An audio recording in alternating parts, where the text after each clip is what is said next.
Apalah arti ibadahmu kepada Tuhan bila tiada rela sujud dan syukur? Apalah arti ibadahmu kepada Tuhan bila tiada hati tulus dan syukur? Ibadah sejati jadikanlah persembahan, ibadah sejati kasihilah sesamamu.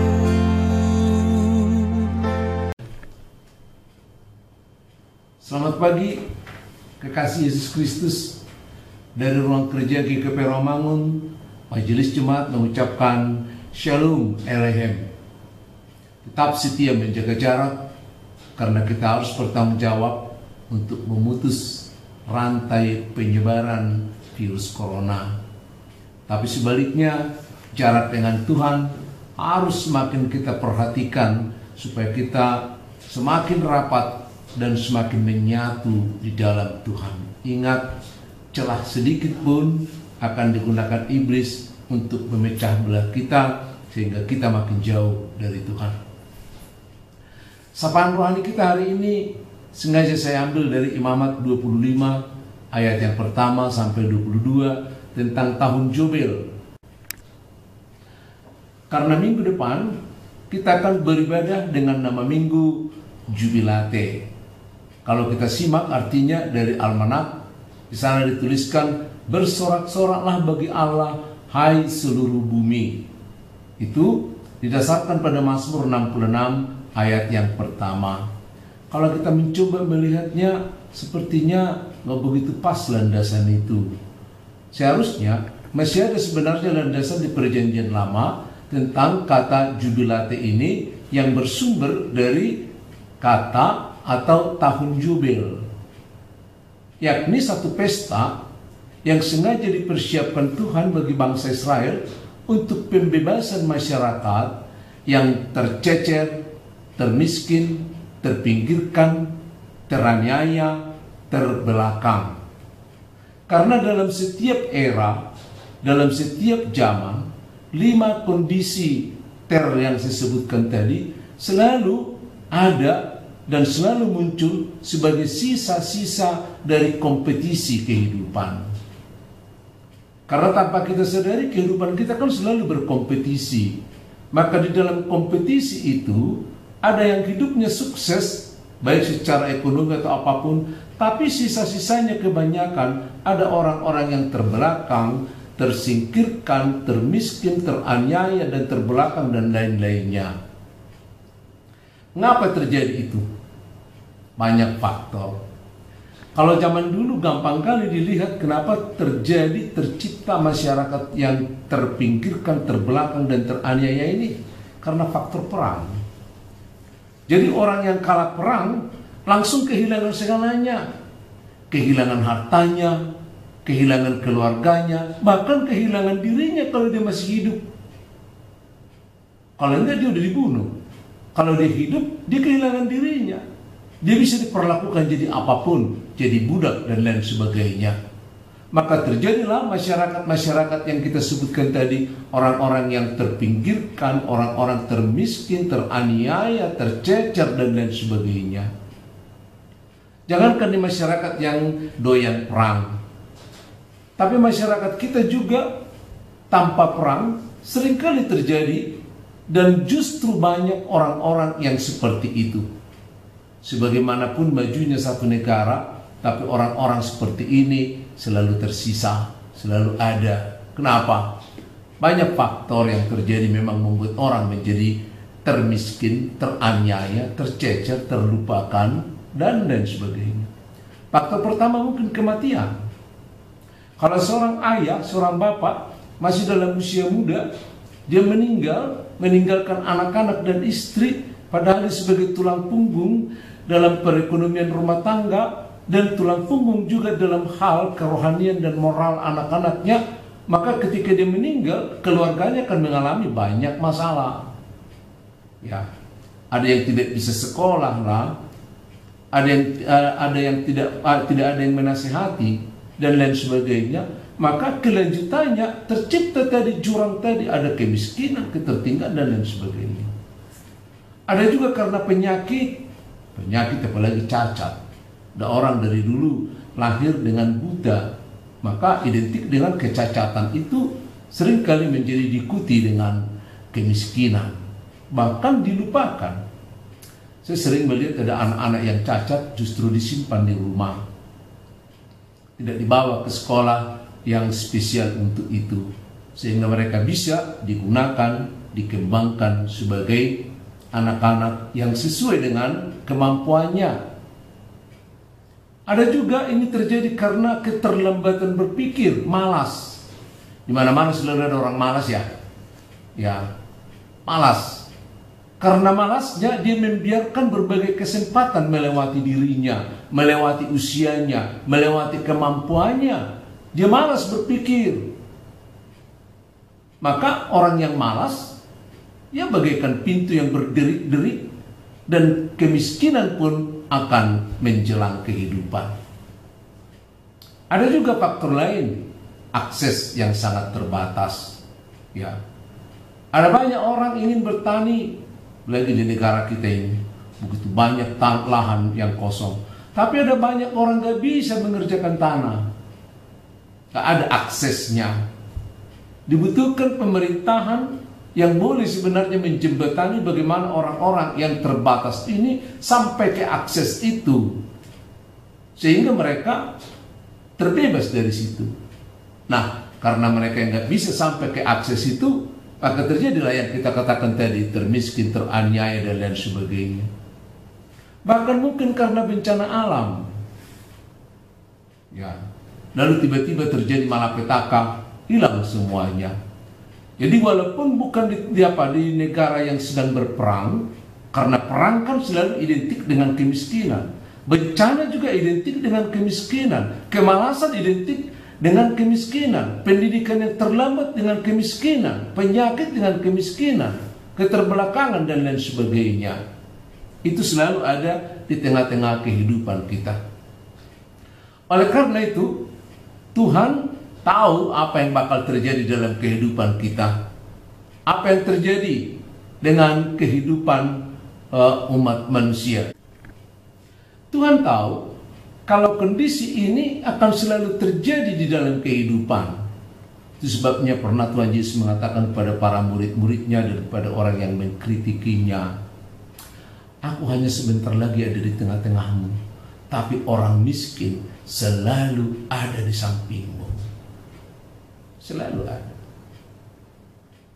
Oleh karena itu, Tuhan mau membangun ibadah yang aktual. Ibadah yang aktual artinya gini, Tuhan mau bangsa Israel yang dipimpinnya keluar dari tanah Mesir itu 40 tahun dalam perjalanan akan membangun sebuah peribadatan di dalam Tuhan, menyembah Tuhan secara vertikal, tapi tidak lupa juga bagaimana memperhatikan horizontal. Ya.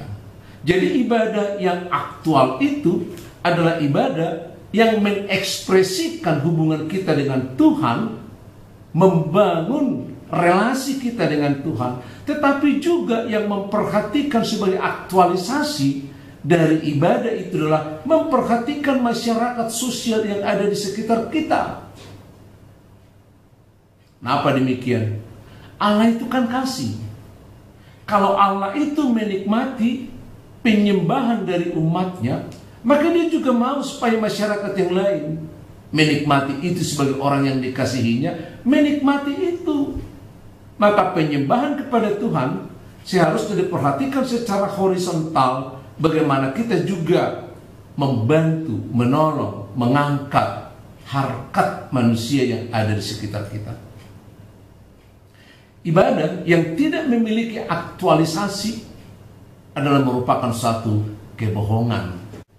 Ibadah yang seperti itu adalah sebuah kebohongan. Itu makanya dari dunia komunis kadang-kadang dikatakan bahwa agama itu adalah candu yang meninabubukan kita, hanya mengalami satu kerohanian yang palsu, tapi tidak memiliki dinamika. Karena dinamikanya harus jelas. Masih ingat enggak renungan kita kemarin di Minggu Misericordias Domini, yang artinya supaya bumi penuh kasih dan kesetiaan. Itu makanya saya ingatkan kemarin di minggu ini, walaupun sedikit agak terpotong karena aku takut kepanjangan. Di situ dikatakan, kalau ibadahmu tidak lebih benar dari ibadah orang Farisi dan Sadusi, maka engkau tidak masuk kerajaan surga. Oleh karena itu, ibadah yang aktual, ibadah yang memuliakan Tuhan, sekaligus yang meningkatkan solidaritas antar sesama. Di mana Tuhan dimuliakan, di sana masyarakat bersuka cita. Di mana Tuhan dimuliakan, di situ masyarakat bersuka cita. Bandingkanlah dengan Jubilate, Mazmur 66 ayat yang pertama itu. Baru dia agak nyambung. Ya. Tapi kita lanjutkan.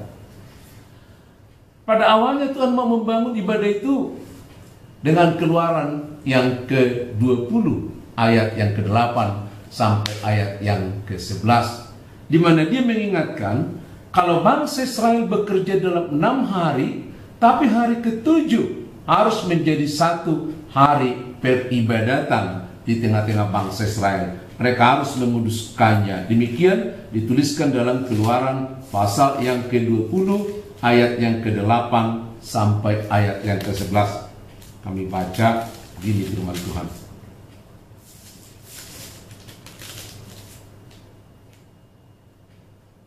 Ingatlah dan kuduskanlah hari Sabat. 6 hari lamanya engkau akan bekerja dan melakukan segala pekerjaanmu. Tetapi hari ke-7 adalah hari Sabat Tuhan Allahmu. Maka jangan melakukan suatu pekerjaan, engkau atau anakmu laki-laki, atau anakmu perempuan, atau hambamu laki-laki, atau hambamu perempuan, atau hewanmu, atau orang asing yang di tempat kediamanmu. Oleh karena itu, merayakan kemuliaan kepada Tuhan, mengistimewakan satu hari, menguduskan satu hari, mengistirahatkan kita sebagai orang yang menyembah Tuhan, tetapi juga mengistirahatkan. Apa tadi diistirahatkan? Anak-anak juga nggak boleh disuruh bekerja, bahkan pembantu juga. Kalau istilah di sini dikatakan budakmu, orang asing, siapa saja pun yang ada di rumahmu. Kan budak itu bekerja 24 jam, nggak ada jam istirahatnya. Kalau kita masih ada kebutuhan, panggil budak, kan gitu ya. Di zaman itu dulu semua dilakukan. Kalau tuanya masih belum tidur, ya budaknya nggak boleh tidur. Padahal dia satu harian udah di ladang dan lain sebagainya. Tapi pada hari Sabat, ketika semua orang beristirahat, maka budak ini pun, hewan ini pun, semua mengalami peristirahatan. Ada semacam refresh. Menjadi kata refreshingnya, ada sesuatu yang baru, ada satu penyegaran. Ya, mereka nggak kerja, jadi dari mana kebutuhannya? Tuhan menjamin kebutuhannya. Ketika mereka ada di padang belantara dari Mesir ke tanah Kanaan, saat mereka mengumpulkan mana, lalu mereka hari Sabtu, hari Jumat itu ingin mengumpulkan untuk hari Sabat, ternyata busuk. Kenapa? Karena Tuhan telah mempersiapkan dengan kuasa Tuhan. Karena kalau Tuhan memberikan satu perintah, dia juga memberikan jaminan sosialnya. Yakin enggak? Kalau kita melakukan pekerjaan Tuhan, jaminannya juga ada. Coba nanti di penjelasan berikut kita akan melihat dengan demikian.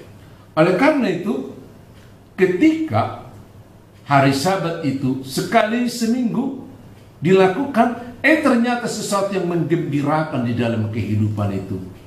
Masyarakat bergembira, budak bergembira, makin lebih segar, lebih sehat, usia makin panjang, dan lain sebagainya. Maka kemudian Tuhan meningkatkan potensi yang ada di hari Sabat setiap hari Sabtu itu ditingkatkan menjadi tahun Sabat. Ya, supaya lebih terasa lagi gregetnya, lebih terasa lagi solidaritasnya, lebih terasa lagi perbuatan kita kepada masyarakat. Maka dia ditentukanlah ada tahun Sabat, yakni 1 kali 7 tahun. Jadi 6 tahun mereka boleh bekerja dengan mati-matian, tapi tahun ke-7 berhenti semua. Ladang sawah yang sempat ditanam nggak boleh dituai, itu menjadi milik orang-orang asing, milik orang-orang miskin. Mereka boleh mengambilnya dengan sesukanya, karena yang punya ladang nggak boleh mengambil itu karena tahun Sabat. Bahkan semua hamba-hamba yang pada waktu itu sedang terjual, maka itu harus dibebaskan. Semua hutang juga harus dihapuskan. Coba hutang dihapuskan, ya. Jadi semakin terasa. Orang jadi menunggu tahun Sabat. Kapan tahun Sabat ya? Kapan hutangku lunas gitu ya? Kapan kita tidak bekerja 1 tahun? Bayangkan. Pernah gak cuti 1 tahun? Kita cuti massal sekarang oleh virus corona, semua udah pada menggerutu ya. Ya memang karena kita kurang persiapan karena tidak pernah dipersiapkan. Ya. Jadi tahun Sabat itu menjadi pengharapan bagi orang miskin, karena mereka akan disentuh dengan ibadah, karena mereka akan diangkat kembali kehidupannya, walaupun tentu menjadi pergumulan bagi orang lain. Karena di tahun Sabat itu, ketika mereka beribadah, mereka tidak boleh lagi beribadah, hanya beribadah dengan menyembah Tuhan, bernyanyi, berdoa, memberikan persembahan ala kadarnya, enggak lagi. Karena mereka harus menunaikan kewajiban, memperhatikan masyarakat yang terkait dengan dia. Jadi ibadah itu adalah satu refleksi apa yang terkait dengan kita, dengan masyarakat, apa yang kita harus aktualkan melalui ibadah itu, supaya kita jangan hanya menikmati sebuah ibadah lalu kadang-kadang kita menggerutu, kurang enaknya di sini, pindahlah kita ke gereja sana gitu ya. Karena orang lebih suka sekarang menikmati ibadah daripada mengaktualkan ibadah dari hidupnya. Pilih, kau tipe mana? Tidak hanya di situ, kita masuk ke intinya. Tuhan juga masih merencanakan yang terbaik, yang lebih mulia, di mana Dia bukan hanya merencanakan hari Sabat sebagai hari peristirahatan resmi sekali seminggu, bukan juga hanya tahun Sabat 1 kali 7 tahun, tapi Dia permaklumkan kembali tahun Jobel di Imamat 25 itu. 7 kali tahun Sabat sama dengan 49 tahun, maka 1 tahun berikutnya dirayakan tahun Jobel setelah 50 tahun. Itu tepat tanggal 10 bulan 7 Nafiri dibunyikan. Semua orang menanti-nantikannya. Kenapa? Karena ada pesta yang luar biasa yang dirayakan oleh bangsa Israel. Kenapa luar biasa? Karena kaya miskin bersukacita. Yang miskin, mereka diangkat derajatnya karena hutang mereka dilunaskan, tanah yang pernah digarap terjual dikembalikan, dan sebagai budak mereka dimerdekakan, dan kalau ada hutangnya juga ada gadai yang dikembalikan.